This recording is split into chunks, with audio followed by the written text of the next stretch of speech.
Les màquines netegen l'arena dels vora 3 quilòmetres de la platja de Xeraco, retiren els residus i la posen a punt per a rebre els turistes primer en Setmana Santa i després a l'estiu. És una de les actuacions del pla de netejar de la Diputació de València, 15 quilòmetres de costa, on 10 màquines pentinen l'arena, 2 més que l'any passat. El que fem és millorar, adquirint material nou per a donar un millor servici als ajuntaments, a les platges, en definitiva.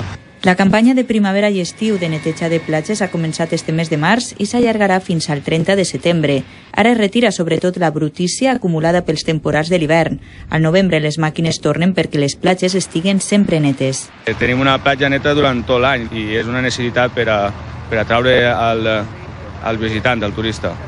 S'arrepleguen tones de residus en uns treballs que es fan cuidant l'ecosistema. Hemos de ser exquisitos a la hora de que cuando salimos de las playas nos llevemos la mínima arena posible y el máximo de residuos.